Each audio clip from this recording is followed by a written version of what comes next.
Morning students, myself T.P. Singh, English lecturer, Jwala Devi Saraswati Vidya Mandir Inter College, Civil Lines, Prayag. Today I am going to teach you about primary auxiliary, remaining part primary auxiliary have and do. आज मैं आप लोगों को जो कल primary auxiliary का विशेष टिक बताया था उसमें हैव और डू उसके बाद विषय में आज मैं बताऊंगा और पूरा अटेंटिव होकर प्लीज हमारे क्लास का ध्यान दीजिएगा।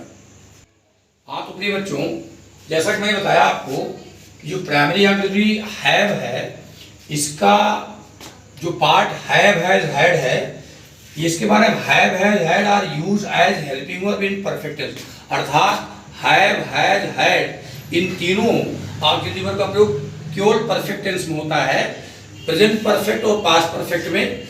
और जैसे मान लीजिए, देखिए यहाँ एग्जांपल देखिए, she has done her work, इस उदाहरण में हैज हमारी हेल्पिंग वर्ब है, डन मेन वर्ब है। I have learned my lesson, इस उदाहरण में हैव हमारी हेल्पिंग वर्ब है, लर्नड मुख्य क्रिया है।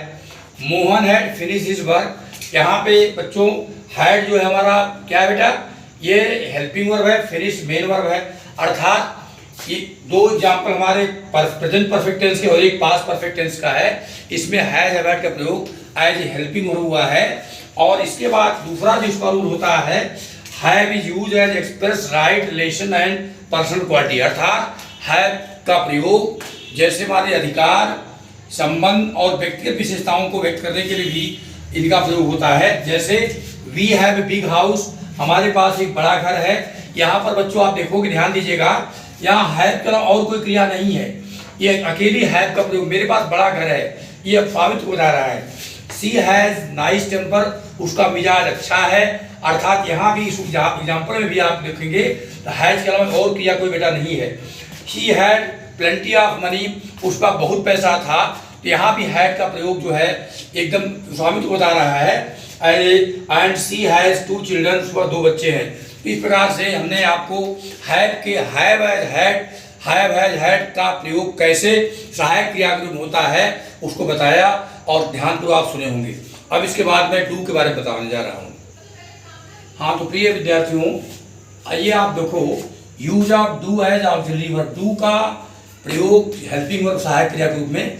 आप जैसा जानते हो डू का फॉर्म जो है डू डज डिड होता है। यहाँ लिखा है primary auxiliaries do does did are used as helping verb in affirmative, negative and interrogative sentences of present, indefinite and past indefinite. ये बच्चों इसलिए मैं इंग्लिश में लिख देता हूँ क्योंकि हम लोग इंग्लिश पढ़ रहे हैं, हिंदी एकदम टोटल हिंदी नहीं पढ़ रहे हैं, ये इंग्लिश सब्जेक्ट है।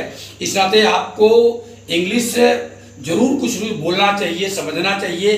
अब टोटल हिंदी में अगर आपको मैं पढ़ाऊंगा तब तो it is not meaning of English class, इसलिए it is your responsibility that you must try to understand my lecture in English. तो यहाँ देखो primary auxiliary do does did का जो प्रयोग है हेल्पिंग वर्ब ग्रुप में प्रेजेंट इंडेफिनिट टेंस के, पास्ट टेंस के, अफर्मेटिव, नेगेटिव और इंटरोगेटिव सेंटेंस में किया जाता है। जैसे एग्जांपल आप देखिए, ही डज नॉट प्ले, इस वाक्य में डज हमारी हेल्पिंग वर्ब है, यहाँ पर देखिए he does not play, play main verb है। I do not go there, यहाँ पर डू हमारी सहायक क्रिया है और गो मेन वर्ब है। Did you post the letters, यहाँ देखिए ये वाक्य इंटरोगेटिव बेटा है, पास्ट टेंस का है और यहाँ डिड का प्रयोग है जो हेल्पिंग वर्ब हुआ है। रमेश डिड नॉट कम, यहाँ भी पास्ट टेंस का वाक्य नेगेटिव है, डिड का प्रयोग एज हेल्पिंग वर्ब हुआ है। डू यू लाइक क्रिकेट, यहाँ भी वाक्य हमारा प्रेजेंट टेंस का इंटरोगेटिव है। हाँ तो डियर स्टूडेंट्स, आप जानो ये primary auxiliary do does did का प्रयोग are used to make our matter present, अपनी बात को प्रभावशाली बनाने के लिए भी डू डज का प्रयोग किया जाता है। जैसे आप देखो, डू सिट डाउन, बैठ तो जाइए, इसका हिंदी में होता है डू सिट डाउन, मतलब क्या बेटा, बैठ तो जाइए। आई डू एडमिट, मैं सहमत था, आई वाज रॉन्ग, मैं इस बात सहमत था कि मैं गलत था। ही डिड कम, वो आया तो आता तो था। इसका मतलब देखो ये एक प्रकार से जब अपनी बात को इंप्रेसिव बनाने के लिए भी डू डज डिड का प्रयोग किया जाता है।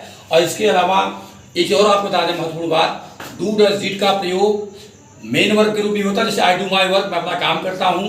He does her work, he does his work, वो अपना काम करता है। शी डज हर वर्क, वो अपना काम करती है। और इसके अलावा देखो जितनी भी प्राइमरी ऑक्सिलरी हैं, चाहे वो बी हो, हैव हो, डू हो, ये इन सभी क्रियाओं का प्रयोग एज हेल्पिंग वर्ब भी होता है, एज ए मुख्य क्रिया होता है। हाँ तो प्रिय बच्चों, आज मैंने आपको प्राइमरी ऑक्सिलरी का जो रिमेनिंग पार्ट था हैव और डू के विषय में बताया।